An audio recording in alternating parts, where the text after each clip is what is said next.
বিসমিল্লাহির রহমানির রহিম। আসসালামু আলাইকুম। মহানবী সাল্লাল্লাহু আলাইহি সাল্লাম একটা হাদিসে বলেছে যে ২ টা মানুষ ধরেন কথা বলতেছে, সেখানে একটা মানুষ রাইট, একটা মানুষ রং।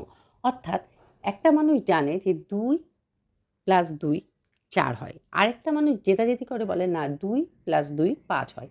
তো যে মানুষটা জানে যে ২ + ২ ৪ আসলে, কিন্তু আরেকজন জেদাজেদি করতেছে, যে মানুষটা সঠিক এটা জানার পরও স্যালেন্ডার করে ফেলে, চুপ হয়ে যায়, পিছনে হটে যায় যে তার সাথে যেন আমার এটা নিয়ে কথা কাটাকাটি না হয়, ঝগড়াঝাটি না হয়, মনোমালিন্য না হয়।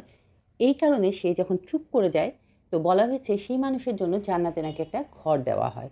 তাহলে বুঝছেন যে আসলে ধৈর্য এখানে তো আসলে একটা ধৈর্যেরই পরিচয়। কারণ আপনি একটা রং কাজকে রাইট করতেছেন না, যে রাইট তাকে আপনি রং বলছেন। তো যে রাইট সে অথচ আপনার চুপ হয়ে গেল। তো এটাও একটা ধৈর্যের পরীক্ষা। তো আমরা তো সবাই জানি যে ধৈর্যশীলকে আল্লাহ তাআলা পছন্দ করে।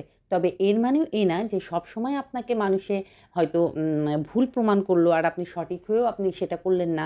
সেটাও কিন্তু ঠিক না। তবে হ্যাঁ, আপনি মানে আপনাকে সময় বুঝে, জায়গা বুঝে আপনাকে বুদ্ধি করে কাজ করতে হবে।